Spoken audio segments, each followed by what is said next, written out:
All right, welcome back, everyone, to another episode. And if you are watching this on YouTube, can we take a moment to appreciate my lighting setup right now? Um, I waited till this evening to record this intro, and I always record the intros in my car because it's just like a safe space if I mess up and need to restart, and it just sounds better in the car, I feel. So I waited till this evening and it's dark, so I have my all the lights on and my visor light on. So, very professional. But this is where we're at. All right, let's jump into it. I am so excited about this episode. This is a dear friend of mine. Her name is Kirsten Tackett, and I call her Kiki because we met at a summer camp. We were both working it like 4 years ago. We have been friends since. I was in her wedding. I have watched her walk into marriage, into motherhood. And technically this worked out because Kiki's only a few years older than me, but she is part of the millennial generation and I'm technically Gen Z. So it worked out. So if you are currently in a season of being single and you haven't quite yet reached, marriage, motherhood, all those things, but it's a desire in your heart, I'm really excited for you to listen to this particular episode. This is a big reason why I asked Kiki to talk. I got to watch Kiki walk through that season of life before she was married and a mom. And she just gleaned so much from it and has so much wisdom to share. So I'm really excited for you guys to hear from her. This is Kiki. I want to say we met, how many years ago was that? Was it It's going 4? on 4 years ago this summer. That's crazy. I know. So we met around 4 years ago at Yeah. a summer camp, Mm-hmm. and you were my saving grace during that camp. No, honestly, you were. I was so sad when you went home for those 2 weeks, and I was like, I might just leave. You really powered through. I may just pack up and go home. But you powered through. I stuck it out. I was so glad you stayed for that term because it really was, well, for me, it was just so far from home, and I'm not even like the biggest homebody. I don't get homesick very easily. I miss my family, but I love going new places. So when I got there, I remember being like, I have never felt this homesick. And I think it's just because I didn't know anybody going. But that camp, I remember you were in such a different season of life. I guess we both kind of were, but you were definitely like, you were single still, or you dated somebody for a little bit at that time. But you were really just in this season of doing school. You were an athlete, but you started school later, right? I did, yeah. So you were older. I think I saw my freshman year, I was 25. So I was older. Okay. Yes. So you started, so most of your classmates were younger than you. Yes. So yeah. I remember you telling me it was just an interesting season of life, and you were running track at the time and figuring out if you wanted to keep dating this guy. You just were in this season of figuring it all out. And so now you are a mom. You've been married for how long? When was your wedding? This will be 3 years in August. No. So wow. It was really shortly after camp. Yeah. Yes, that you met Jonathan and everything. I feel like I just got to watch kind of from afar, but just got to watch everything flip on its head in the best way. So talking about, I remember that was such a cool thing to watch because I kind of got to hear your thought process from camp, and then when we would chat on the phone and catch up after. But would you kind of, I guess, start there? That was one of the first things I thought about when I was thinking through what I wanted to ask you in this interview, was just that process of being a woman who was like, hey, I'm ready. I'm ready to find my partner for life. I'm working or I'm schooling, like I'm grinding it out. I'm doing what I'm supposed to be doing. I'm serving, all the things, but you were just waiting on him. And so you got married when you were what? 27, I think. 20. Okay. I think I just turned 27. So. Okay, yes. So that's like so common now. It is. I know. When I was little, I would have thought, oh my gosh, I have to wait till I'm 27. But now, like so many of my friends, that's when they're getting married, is like their later 20s. Yeah. So kind of just talk to me about that, where mentally you were during that time, just because I know so many girls who are in that season of life right now. And they're just like, I am working. I'm being faithful. I want to do this with somebody. I don't want to go out hunting for them. Like, I don't feel like I'm supposed to do that. But also, someone told me once, they're like, put yourself in a place to be found. It's just like, where do you sit mentally and how much do you let yourself take action and how much do you kind of wait? But I just want to hear your experience walking. No, absolutely. I love this question. It's going to be kind of a loaded answer because just Yeah, from please. everything I've lived, I've learned, and then kind of like you said, it's interesting that you said that. Growing up, I was thinking about this, preparing to talk. And as you mentioned, it is very normal to get married later in life now. That's not odd. That's Yeah. not strange. In fact, a lot of people get married between that 25 to 30 or older Mhm. window. But when I was younger, honestly, a lot of the people I graduated high school with were married by the time they were 19, 20, 21. And then Yeah. they were having kids shortly after that. And so by the time I was 24, 25 and still single, you did kind of feel behind because a lot of my peers at the time and in my culture or in my circle and community, they were married, they were pregnant, they were having babies. And so it was very easy to feel like you were not on the right track or that I needed Yeah. to catch up.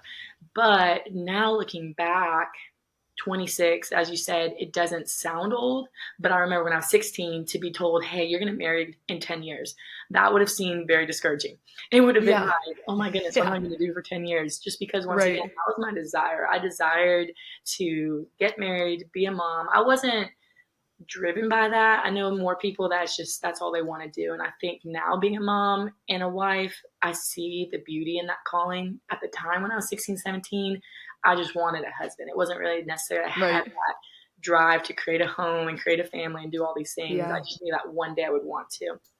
And so it was kind of a non-traditional path, I feel, that I lived versus maybe culture at the time. I Mhm. did go to school as a 25-year-old, and that was just something that now I see the Lord used it in my life to bring me to a place that I probably wouldn't have chosen if I hadn't gone to school. I most likely would not be living in Arkansas now, but Yeah. that was how he got me there. And then that was how I heard about camp. And that was how I ended up working at a summer camp as a 25-year-old. Because once again, a lot of Yeah. people at camp, if they weren't staff, they were younger. They were Yep. early 20s. They're sophomores, juniors in colleges, which even though Mhm. I was as well, I was older. And so Yep. I remember that summer I made the decision to go to camp. I'd been offered the job. And up to that point, I think I'd been offered the job about a month before summer actually started. And I told my parents, and once again, they supported me, but it was very much, are you sure this is what is right? You know, you're going to go Right. work this summer camp. I had a good job back home that paid very well. And so it was that Uh-huh. balance of, okay, remember your age, remember the season of life you're in. Yeah. You really think summer camp is the right choice. And I just now, looking back, realizing that's where God had me that summer. But at the time, I just felt so much peace about it. I agreed with them. I said, you're right. I would make more money if I came home to Texas, but I just feel as if I need to go to the summer camp. And so Yeah. the Lord really used me.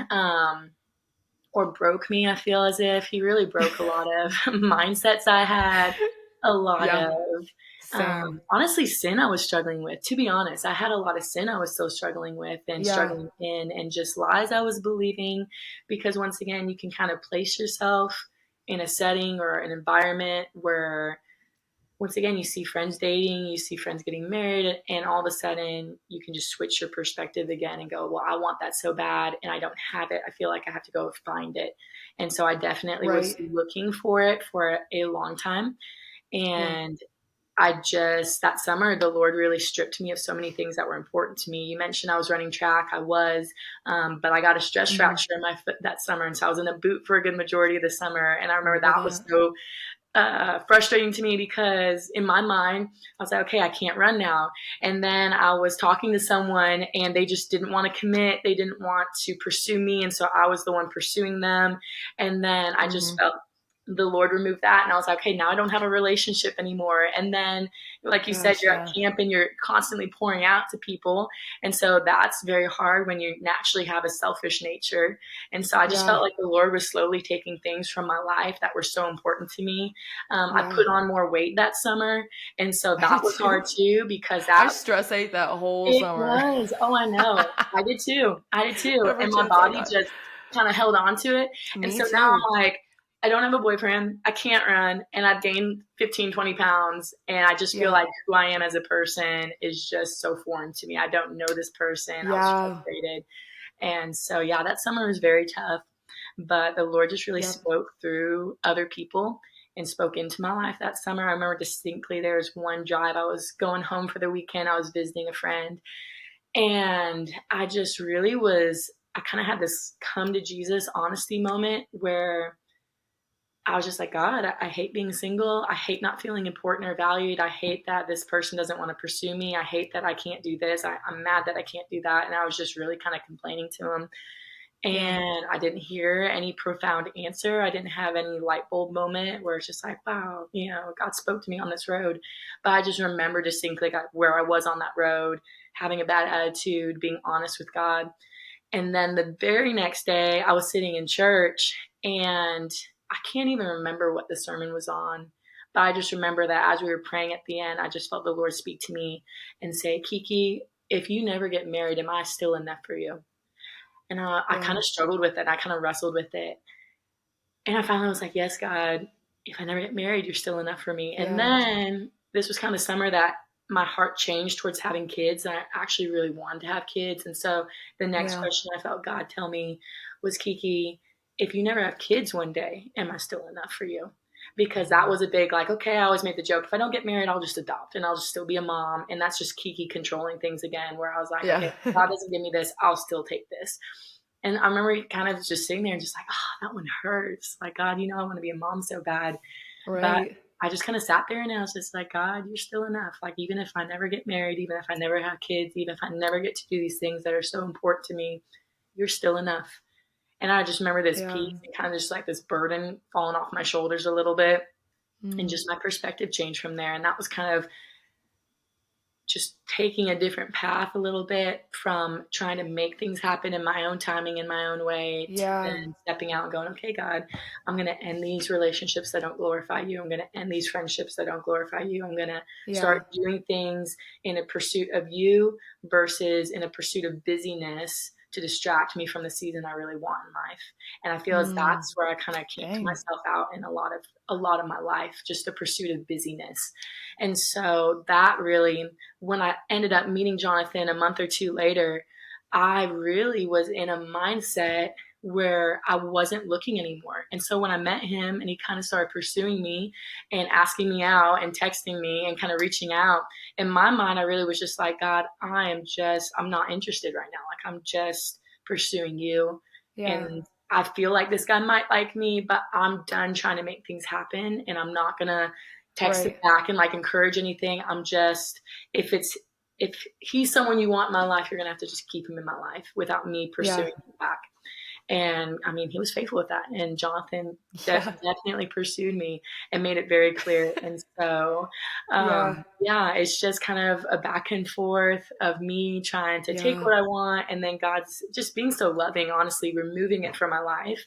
And I would struggle so much with that, thinking God was unkind and just being like, God, I don't understand. All of my friends, all of my peers, they're in relationships, and some of them not even very healthy relationships. And yet you won't even allow, like, the best I get is a situationship, like I just get something and then they ghost me a couple months later, And so now looking back, I just see the Lord's kindness in it and protecting me from more heartache, more heartbreak, more soul ties, more attachment I shouldn't have. And so, looking back, I just really see God's goodness and kindness in that. Even in the moment, it wasn't what I wanted. I see how it was what I needed. And God just kind of sheltered me from a lot of hurt and even more mistakes. Right. It's so interesting, the verbiage you used for when you finally surrendered your desires to the Lord. You were like, it felt like a burden fell off of me. And it's so funny because we would never think of that as a burden, like just the desire, like literally falling off towards, I feel lighter. Like I don't have to control it anymore. And I would never consider a desire that I have a burden. But I guess when you're wanting to control it like that and having a plan A, B, C, D, just in case, the first thing doesn't work out, it's like, I guess that is a way we put so much stress on ourselves and on our bodies. I was talking to a friend the other day and I was like, I was scrolling through some pictures in my camera roll and saw you. I was like, you look so different, and I couldn't tell you why. But thinking back on it now, I'm like, you were so stressed out in that season, constantly, every day, so stressed.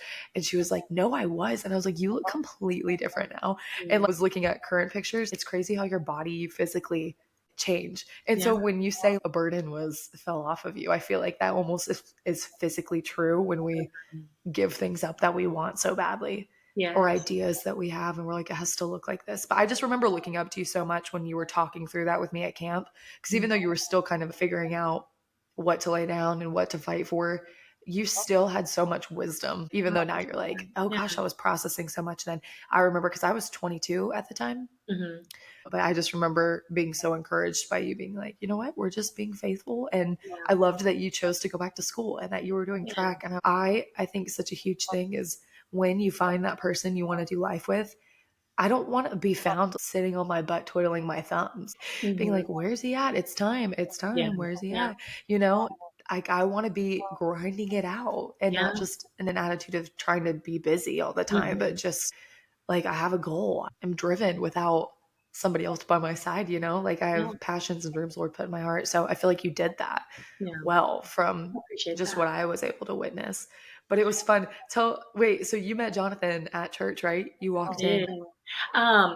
I had, funny enough, and this just is how God works, I had seen a picture of him actually before summer. My friend showed me this picture because he was going to be the K-Life director, and she was a K-Life leader. And she said, oh, look at this new guy. He's coming from Texas. Everyone thinks that because you're from Texas, you know everybody from Texas. And so it's always like, oh, hey, he's from Texas. And I was like, I don't know him. But she showed me a picture. In my mind, I was kind of, okay, cool. And I think I was on my way actually to a date with this one guy that I've been talking to. So I really, in my mind, was just like, okay, cool. I'm on my way to a date. Like, I don't know why you're showing me this now. And so my first Sunday there, I walk in with my friend. I get met by my pastor's wife. And then Jonathan walks by and he stops and introduced himself to me and Abby. He kind of already knew Abby, but introduced himself to me. And then he asked us to sit with them. He's like, hey, do you guys want to sit with me and my coworkers? We have a spot. And so once again, I'm coming straight off of camp.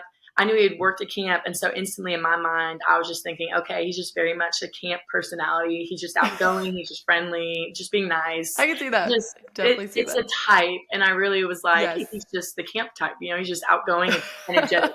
And so we agreed. And then afterwards, I really think I just left. I think I just kind of like, I left with my friend, didn't talk to him again. And then he came down to my school later that week because that ministry was doing an outreach there. And so I met him.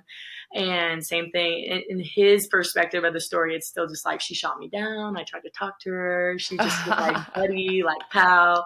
And he came later that week, staying with his coworkers to visit me at the coffee shop I worked at.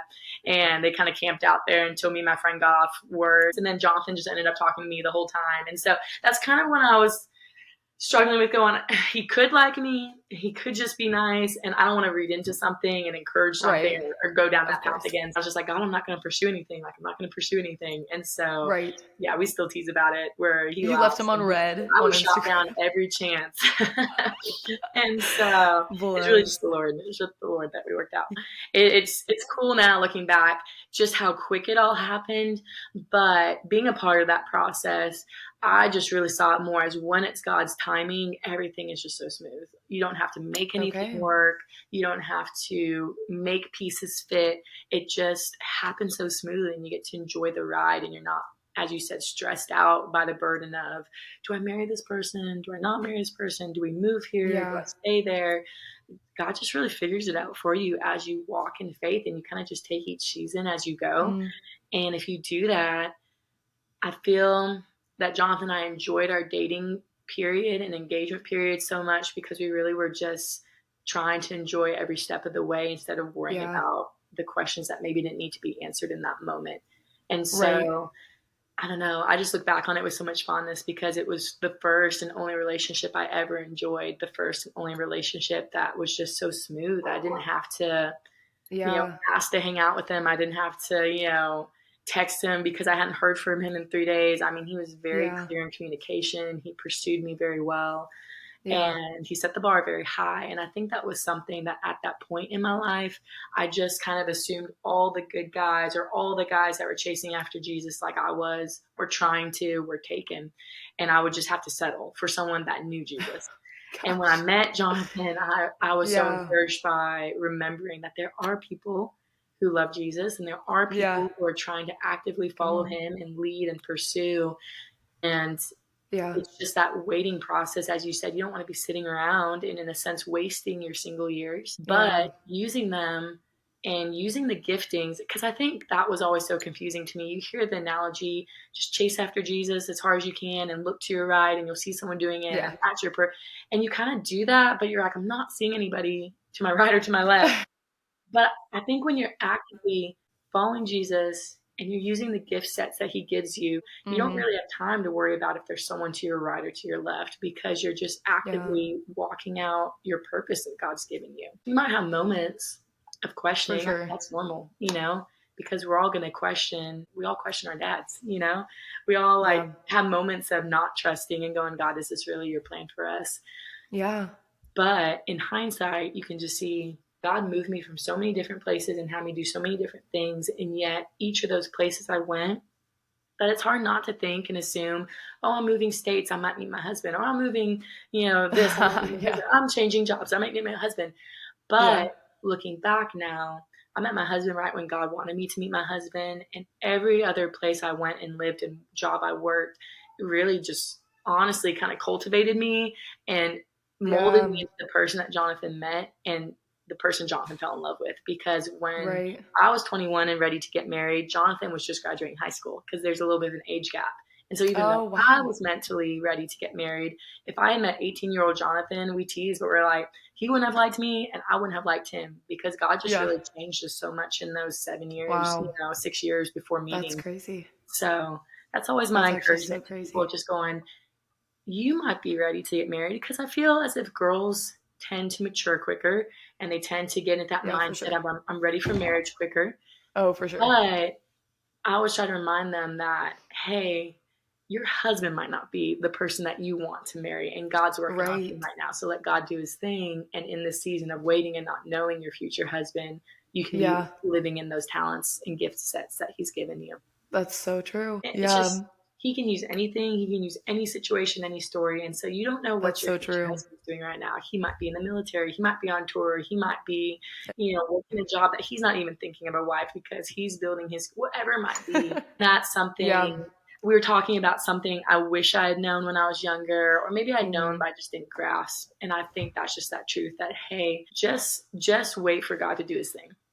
And stop trying Hmm. to do God's thing for him, because your timing is not Yeah. his timing and his timing is perfect. And so you just have to rest and trust in the knowledge. And I got to the point after camp, right before I met Jonathan, I got back to school. You start feeling that pressure again of, I'm surrounded by everybody and their mother dating someone at school, and it's all the ring by spring kind of mentality, and everyone's talking about Yeah. getting engaged next year. And you start feeling that pressure of going, I don't even have a boyfriend. But a prayer I just started praying was, God, help me be content in the season of life today. And that's all I started praying, just like every single day, not this season of So good. singleness, not this season of whatever. It's just like, God, help me be content being single today. And that Yeah. really changed my mindset too, because it didn't seem as overwhelming as a season. And you're kind of going, I don't know how long the season is going to be. Right. But it's just that prayer of, God, help me be Right. content today. And if I can be content today, then tomorrow when I wake up, I can pray to be content again tomorrow. And then the next day, Yeah. and the next day. And it just So good. builds until Bite God is size. ready for you to meet your person. Right. Well, it is funny. We want like an explanation for everything. So in Mm-hmm. our heads, we're like, this must be why. It's Yes. because I'm in this season of singleness and I have Mm-hmm. to be. And I don't Mm-hmm. know, maybe God does call. I'm sure he calls some people to that. Yes. But I've seen girls do that and it be really beneficial to them of Yeah. like, I'm not dating right now. I'm not doing this. I'm putting focus. And it turned out to be really good for them. And they really did need it. And other times I'm like, dude, like, I think you're making this something that it doesn't need to be. And they're like shutting Yeah. all these guys down. Sometimes it's like, okay. So I love what you said about the day by day. It's just Mm-hmm. like, I will be content in each of these seasons. And then Yeah. I truly believe that's part of the relationship of walking with God and the little things and in the Mm-hmm. quiet, like in those still moments where it's like, okay, he's going to show me what to do, like when I need to take action. Absolutely. It's not like you're just like, God, you do everything. I'm not going to ever leave my house or I'm not going to ever do this. Like, Mm-hmm. it's like, I go as you're prompted. Mm-hmm. And I have a lot of friends who've started asking God, they're like, oh, I just asked the Lord about this. Or even people who are like, I asked God, like, where I should, like, what coffee shop to work at today. And I thought that sounded so ridiculous at first. And then I Yeah. was like, you know what? if I'm even just inviting him into the little things, Yeah. maybe he doesn't give me an answer. Maybe he does. So I've started trying to like ask him where I'm like, where Yeah. should I go today? Just little things like that. And at least creates more conversation, but it's fun and Absolutely. it gives No, we just opportunity had for him to, our friend actually, he spoke last week and he was talking about abiding and where it says in John 15:4-5, where it's like, if you abide in the vine, you'll see the fruit. yeah, And those who don't abide in the vine have no fruit. And so and that's paraphrasing it greatly, but just that practice yeah, of abiding, it takes a practice. And so, as you said, even praying and asking, Lord, where do I go to work? Like, what coffee shop do I go to today, Lord? That's just the practice of inviting him in and abiding with him, because yeah, it's not something we yeah, do. I think so often we just try to fit God in, and it's like, okay, I prayed today, I right. had quiet time today, I prayed for someone today, and I talked to Yeah, God a little bit. And so it's exactly. kind of like we just find these pockets and we just fit them in, instead of that mindset of going, hey, everything I do, I'm Right. inviting God into it. Every choice I make, I'm inviting God into Hmm. it. And so, Right. as you said too, in that pursuit of trying to make sense in our mind, I think it's also tempting to want to Yeah, assume that God's punishing us. And so we start getting really introspective and going, well, 100%. maybe I need to do this more. Maybe I need to do that more. And even though that might be, God might be trying to teach you something, it's not always a bad thing that God keeps you from a relationship. It Right. could be almost the opposite, that it's his goodness that he keeps you from something because he has something even better. And Yeah. that's been something I've been expressing to a friend lately as well, of going, hey, always just, keep going to the Lord. Even though you think this might be the person, Yeah. until you're married to that person, the Lord might have something else for you. So just don't be afraid of going, well, if I don't date this person, I'll be single. And that's something I'm even more afraid of. So I'll just stay in this relationship. Because I'm Right. like, even though he's a good guy, God might have a great guy for you. And so Yeah. just because, once again, he checks some boxes and Mm. it is comforting to you to feel like, okay, I found the one, I'm going to get married, I'm not going to die alone. Don't ever settle. And that's my thing. I was settling so much in my life, and there are so many good guys that honestly I probably could have married and had a okay life. But I look at the Right. life I have now, and I see the husband I had in Jonathan. And if I had married anybody else, I would have been settling, and I would have missed out on God's grace for me, just because of being so eager and desperate to just find Right. one. And so I have a friend that she's the complete opposite, and she has a guy pursuing her right now. And she said, I'm almost hesitant to move forward because I love being single so much. Like, she's not called to singleness, but she just said, Yeah.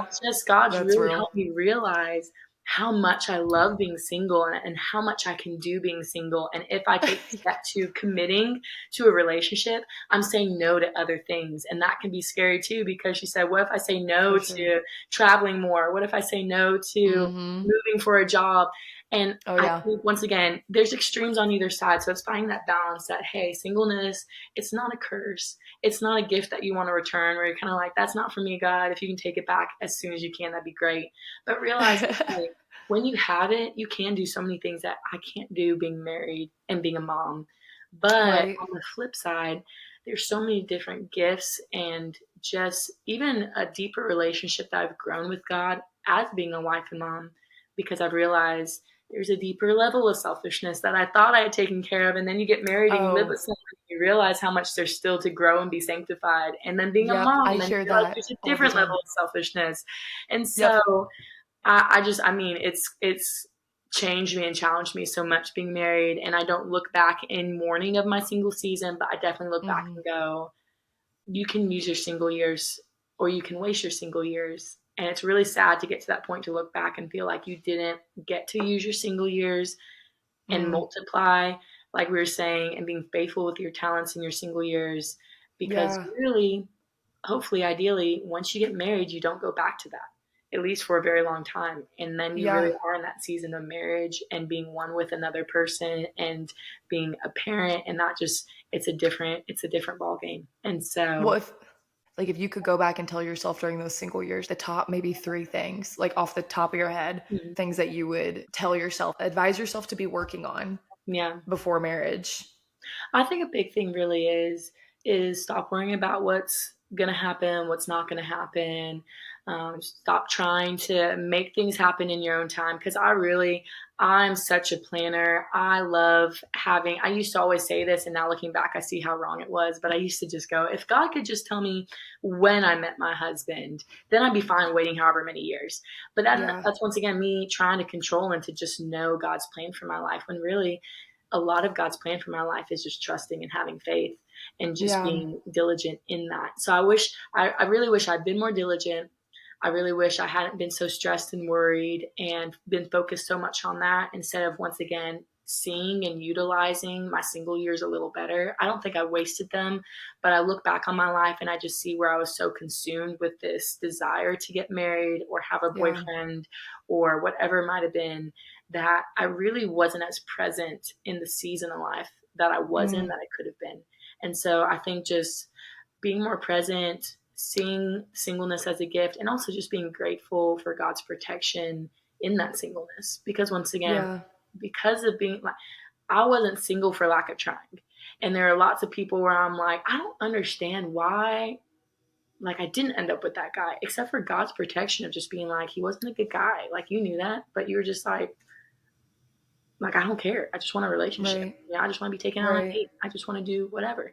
And now just looking back, it's like, that's just God's protection. So singleness, don't always view it as a punishment, but just view it as protection, because God is saving you for someone, and whoever that person is, you can, I don't want to say ruin, but you can waste that protection and just try to make something happen.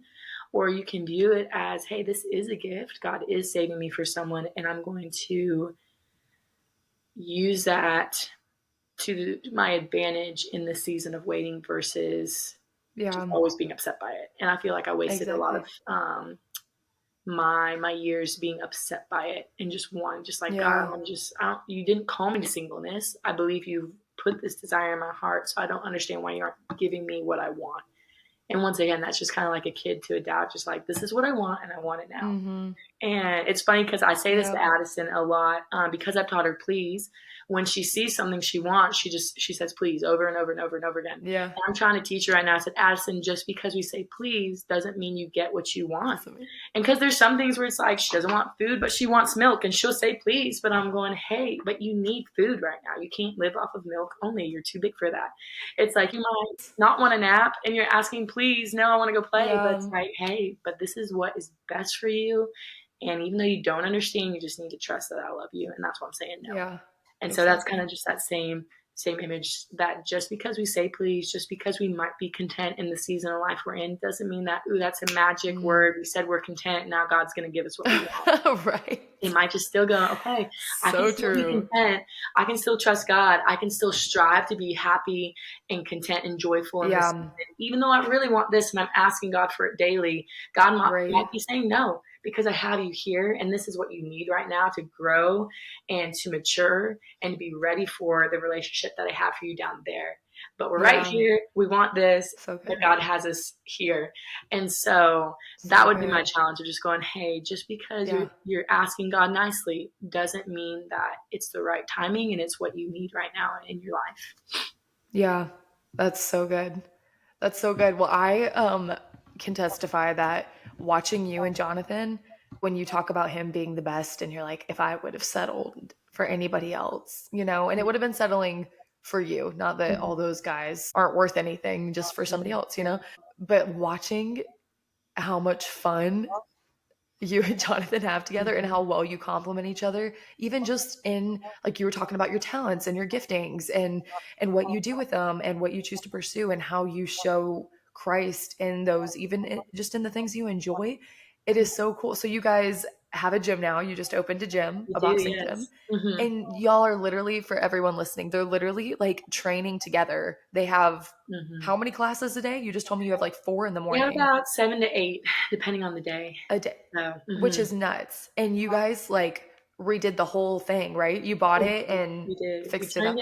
Flipped it in about a month or so. It was Victoria's Secret space. It is not a Victoria's Secret space now. It looks completely different. Yeah, that was a wild ride, but honestly, there's so many days that Jonathan just thanks me, and he said, "This isn't even really necessarily your original dream. Like, this is his dream." But Yeah. that's part of being married. I was like, "Your dreams are my dream." Mm. And honestly, working at the gym, it really does fill me with so much life. I love. I'm kind of the admin person. I'm the media person. I train classes, but I'm kind of behind the scenes too. And just Yeah. honestly, genuinely, everything I get to do. I mean, I don't feel like our relationship is lacking because of being busy right now, because as you said, we do get to do a lot of it together. And so that's Yeah. quality time that's being built. Even if it's not that intentional time, maybe across the dinner table, going on a date, we still get so much quality time together. And that's just been so Yeah. sweet, honestly. Like, truly, Addison comes to the gym. She's incredible. She sleeps in the little Oh, back room during the morning classes. She walks around during the evening classes. Everybody loves her. how It's fun to fun. see. And so it really is just a family Yeah. job, a family business. And I love it. I love it Yes. so much. I think that's the coolest thing ever because you have always been an athlete. And like you said, wasn't necessarily your original dream, Hmm. but I just think it's the coolest thing. You do it so well together. And even just how the childlike spirit you both have within you, like the story you posted the other day, I Yeah. was Yeah. commenting on. I was like, this is just amazing watching their giftings and Hmm. everything that you did to train, even in college, you Hmm. faithfully training the whole time. Like, I just feel like you're using all of that to train Hmm. other people now. It's just the coolest thing ever. So I think that's a bonus for you deciding to be patient and wait. I feel like that's Yeah. such a bonus of getting to do something you both enjoy like that. Well, I Um, appreciate that. Really. I love the mission of it though, truly, because honestly, we haven't touched on it a lot. It did impact me a lot, but I mean, I grew up and struggled with an eating disorder from high school through 23, 24. I had like outbreaks of it again, 25. yeah. But the name of the gym is Made for More. We go by MFM Training Center, but MFM, it stands for Made Mm, for More, and that really is sounds the tough. mission of, hey, you're made for more than what the world says. You're made for more than what your friends say. You're made for who Christ has called you to be. And I Yeah. love that mission so much that even though, yes, I've grown to love boxing, boxing wasn't necessarily my sport growing up. I love the mission that we have of going, hey, as trainers, we say we're here to motivate, encourage, and inspire you. And those three attributes, those three things, it's cool seeing people come a certain way and then leave a certain way where they really, I mean, we have had people say, you don't realize what your gym has done for me. And it's not the gym. It's really Mm, just that mindset that, hey, we're going to encourage you, we're going to challenge you, and we're going to remind you of the person that you are and the qualities that you have that are so amazing that you get to leave encouraged because of your time here. And so because of yeah. that, I love that heart behind it, because that was really a lot of the rooted issues in my eating disorder of not feeling like I was good enough and feeling like if I was just this way, or if I just looked that way, or if I just weighed that much, or whatever it might have been, Hmm. that my life would be so much better if I could just be those things. And so I love the Yeah. truth of the gym of just saying, hey, you are made for more, but you're not made for maybe what you think. You're made for who Christ has called you to be, not what the world says you Right. are. And so that really, I mean, I've just really kind of married into, but adapted to that dream. I love the mission of it. It's been so cool seeing God bless it and just seeing people grow. Like I said, people text us, reach out to us, not even Yeah. realizing that those texts bless us. You know, it's like they're saying we're blessing Yeah. them, but really those texts bless us and remind us, hey, God is using this. And it can sometimes just feel like a job, but when we kind of fixate on those truths that get sent to us and that feedback that we receive from people, Yeah. it's a lot more encouraging to kind of stick to the mission and remember it's not just a gym, it's really that mission of being made for more. Yeah. That's amazing. So that was another thing we talked about Mm-hmm. on the phone yesterday was the eating disorder you walked through. Because when Yes. I asked Kiki, I said, "What are some things that you feel passionately about sharing with just girls that are younger than you?" She was like, "Well, that was such a huge part of my story and just like identity, learning identity and everything." And I Mm-hmm. was like, "Oh, we haven't even ever touched anything like that on this podcast so Yeah, far." honestly, like I said, I did have a lot of lies rooted in that. I think the biggest thing, and if anyone is listening to this, that they maybe feel stuck, because that was my lie. I felt like I was stuck. I started out not eating, and then that switched to dieting, and then that switched to overeating, and then that switched to binging, and then that just switched to a lot of different things. And it impacted my body negatively for many, many years. I still kind of live with the consequences of poor eating habits for so long. Thankfully, nothing genuinely terrible. Just a couple things like, oh, like my hair doesn't grow hardly fast at all anymore, just because that's like I shocked my body so much by not eating, and then it's like back and forth. But I believe the biggest lie, I believe that I was stuck and I couldn't tell anybody how stuck I felt because it was so shameful what I was doing. Because once again, I was under the belief that, man, if I just didn't eat, that's almost a little bit more appealing to say, like, oh yeah, I don't eat, versus I can't not eat. Like, I just struggle with overeating, and that's just embarrassing to me because it's something that everyone should know how to do. And yet I'm overeating. I'm eating in secret. I'm, taking food out of the trash and like wanting to eat more, even though I just threw it away and said I was done. And so that was the biggest lie of just going like, you can't tell anybody about this because this is so embarrassing. And once I started sharing it with people, once I reached out and got professional help, I just remember it was just like I got my life back. I had a whole different aspect of life that I had been cheating myself from for so many years, because this was something I struggled with for about 7 years. And so once I really started pursuing healing and just really pursuing health, not fitness, God used that in my life so much and just broke me free from so many chains that were keeping me stuck and keeping me believing lies that, hey, you just need to look this way, you need to be better. That's always been my life struggle with it, like, you just need to try harder, you just need to be better. And I mean, I want to say it's Galatians that talks about not earning your salvation. And I mean, that can kind of filter in that lie of you just need to try harder, you need to be better. That can filter into my relationship with the Lord too, because I feel like I have to try harder, be a better Christian. I have to do this and I'll be loved more. I have to do that, and that makes me a better Christian. And so, once again, I see, like, if I had met Jonathan earlier, I would not have been very healthy at all. I would have maybe seemed healthy, but on the inside and just mentally, I would not have been at a place where I was ready to maybe live on my own and make my own family, because I was just not having healthy habits in place either. And so I even view that as a gift from the Lord, that he kept me from any serious relationships, because it wouldn't have been healthy if I got married and had kids earlier in life. I was still struggling with so many body issues, issues. I mean, the list goes on and on with all I was struggling with. And so I think one of the coolest things is just remembering when I made that phone call and I called this institution, I was signing up for some eating disorder class help. They were saying, what's one thing you really want for yourself in the future? And I remember saying, I just really want to break this habit now so that my future kids don't struggle with everything I'm struggling with right now. And now it's so cool to see how I have a daughter, and I talked about my future kids, and now it's like I have a daughter. We have a family.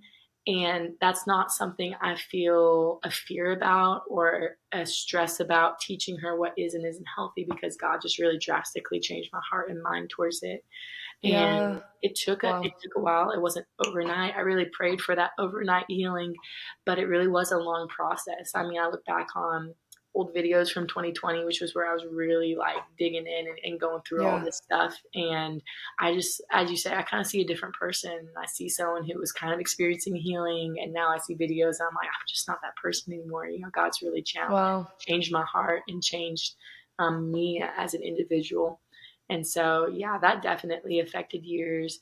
And once again, it kind of all links, because I just really felt like I would be more desirable to someone, and maybe that's why I wasn't in a relationship, if I could just look a certain way, because my friends who look a certain way were in relationships. And so, that was a lie, I believe, that I used to fuel a lot of my unhealthy eating habits and disorders. But God's timing is amazing.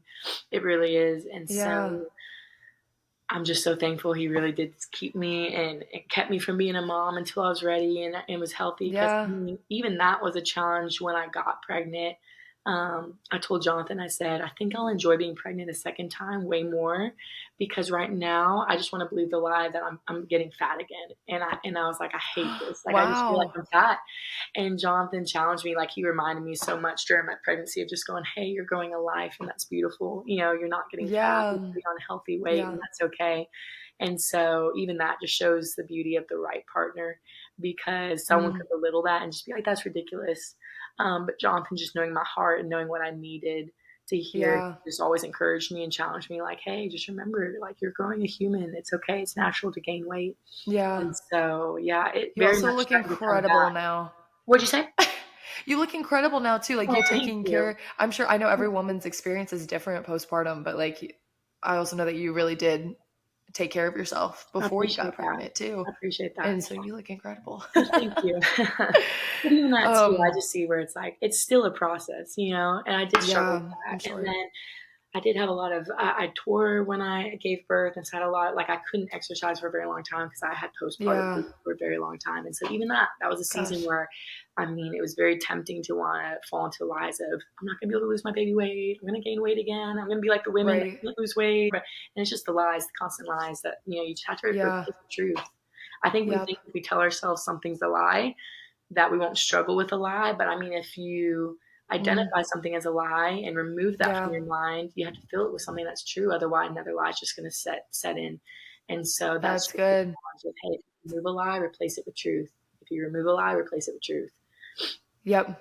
Because if you leave it vacant, like even with habits, I learned this recently. They're like, you can't just nix old habits, but you have to replace it where every time there's a temptation there to do that, you have to Yeah. have something else ready to be like, no, I do this instead, like, or I Yes. speak Yes. this instead or whatever. So Mm-hmm. that's great advice. So what I'm gathering from all of us that you're sharing is one of the big things that helped you so much was getting yourself out of isolation, even if it Mm-hmm. was just verbally talking Mm-hmm. about it.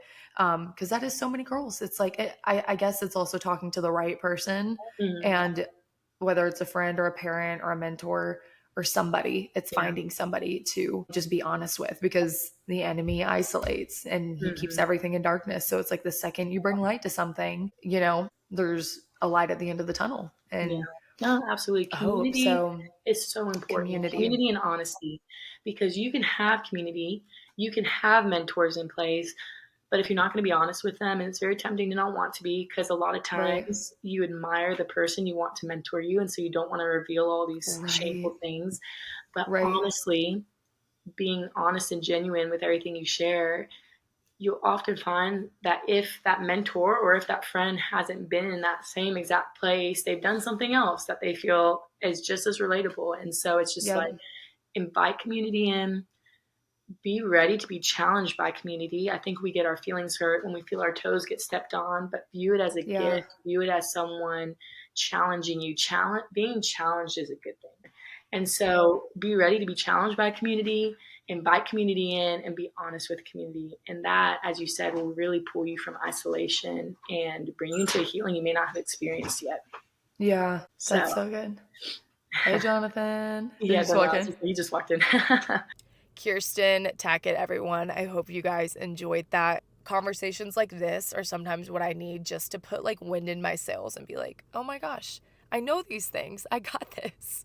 I trust you, Lord. I really do. I hope you were encouraged by that. If you want to check out what Kirsten and Jonathan started up, it's called MFM Training. That is their Instagram handle. So you can go see videos on the kind of classes they teach and just what they're about. It's so fun seeing how they've flipped. I think it used to be like a Victoria's Secret and they flipped it into a boxing gym. So, which is pretty epic. So go check out what they've done. But yeah, thank y'all for tuning in.